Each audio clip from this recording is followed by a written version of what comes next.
জামাতে ইসলামের পক্ষ থেকে বলা হয়েছে যে এই দেশে দেশপ্রেমিক হলো শুধুমাত্র সামরিক বাহিনী এবং জামাতে ইসলামী। এই বক্তব্যে আমরা আহত হয়েছি। বাংলাদেশ সেনাবাহিনী মুক্তিযুদ্ধে অংশগ্রহণ করেছে, মুক্তিযুদ্ধের মধ্যে দিয়ে গড়ে ওঠা একটি বাহিনী, পিপুলস বাহিনী, জনগণের বাহিনী হয়ে 9 মাস যুদ্ধ করে দেশকে স্বাধীন করেছে এবং এই বাহিনী গড়ে তুলেছেন মেজর জিয়াউর রহমানের নেতৃত্বে তৎকালীন ইস্ট বেঙ্গল রেজিমেন্ট এবং ইপিআর এর সৈনিক অফিসাররা। বাংলাদেশ সেনাবাহিনীকে কারো সার্টিফিকেটের প্রয়োজন নাই, তারা দেশপ্রেমিক কি দেশপ্রেমিক না। তাদের অতীতে ভূমিকা, 71-এর ভূমিকা, বর্তমান ভূমিকা, প্রত্যেকটি ভূমিকায় সাক্ষ্য দেয় তারা সব সময় জনগণের পাশে ছিল, ভবিষ্যতেও জনগণের পাশে থাকবে। তবে জামাতে ইসলামীর এই বক্তব্যে আমি অবাক হয়েছিলাম। আমরা ভেবেছিলাম এখন একটা সুযোগ এসেছে, এই সুযোগে বোধহয় তারা 71-এর ভূমিকার জন্য জনগণের কাছে ক্ষমা প্রার্থনা করবে। সেটি না করে তারা 71-এ তাদের ভূমিকাকে জাস্টিফাই করার চেষ্টা করছে এবং এখন দেশপ্রেমিক হিসেবে আবির্ভূত হয়েছে। মুরতাজে অর্ডার করে জিতে নিন গাড়ি, বাইক, আইফোন সহ কোটি টাকার পুরস্কার। অর্ডার করতে ভিজিট করুন murtaj.com। আমরা তাদেরকে মিত্র হিসেবে এতদিন গণ্য করে এসেছি।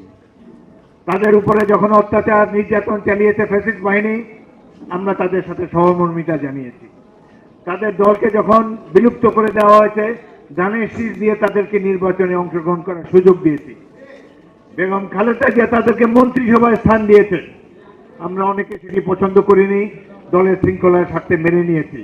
তার বিনিময়ে কি আজকে তাদের এই উক্তি করা কি সঠিক হয়েছে? আমরা এই ধরনের উক্তি তাদের কাছে আশা করি না। এটি বর্তমানে যে ইস্পাত কঠিন ঐক্য গড়ে উঠেছে রাজনৈতিক দলসমূহের মধ্যে, তাদের মধ্যে ফাটল সৃষ্টি করতে পারে। এই ব্যাপারে তারা ভবিষ্যতে আরো যত্নবান হবেন। 1971 ছিল সাধারণ মানুষের যুদ্ধ। এই যুদ্ধের ফলে আমার আগের বক্তারা বলেছেন রাজনৈতিক পতাকা, এই দেশের ভৌগোলিক পরিবর্তন হয়েছে, পতাকা বদল হয়েছে এবং একটি জাতি একবারই স্বাধীন হয়, বারংবার স্বাধীন হবে না। এটিকে দেখে পাওয়ার জন্যে, এটিকে আরো অনুল্লেখযোগ্য করার জন্যে কারো কারো ভূমিকা থাকতে পারে।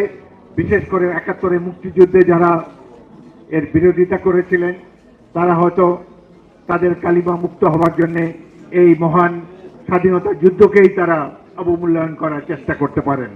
এটি অত্যন্ত দুঃখজনক। একটি জিনিস আমরা অবাক হই, 1947 সালে সারা দেশের মানুষ পাকিস্তান চেয়েছিল। সে সময়ও এই দল জামাতে ইসলামী পাকিস্তানের বিরোধিতা করেছিল। এরপর 71 সালে স্বাধীনতা যুদ্ধে তাদের বিরোধিতা করেছিল, আমাদের বিরুদ্ধে তারা অস্ত্র ধারণ করে যুদ্ধ করেছে, এ কথাও সর্বজন বিদিত। তারপরও স্বাধীনতা পরবর্তীকালে আওয়ামী দুঃশাসনের কারণে আমরা তাদেরকে আমাদের জোটে আশ্রয় দিয়েছি। আমাদের সাথে থেকে তারা রাজনীতি করুক, তারা অতীতের ভুলের জন্য ক্ষমা চেয়ে আবার নতুনভাবে এই স্বাধীন দেশটিকে গড়ে তোলার জন্য আত্মনিয়োগ করুক, এটাই ছিল প্রত্যেকটি বিএনপি কর্মীর এবং আমাদের নেত্রী বেগম খালেদা জিয়ার একান্ত চাওয়া। আমরা সকল সময়ে তাদেরকে সহমর্মিতা সমর্থন জুগিয়েছি, আমাদের জোটেও তাদেরকে স্থান দিয়েছি এবং এখনো তাদেরকে বন্ধু হিসেবে আমরা বিবেচনা করি।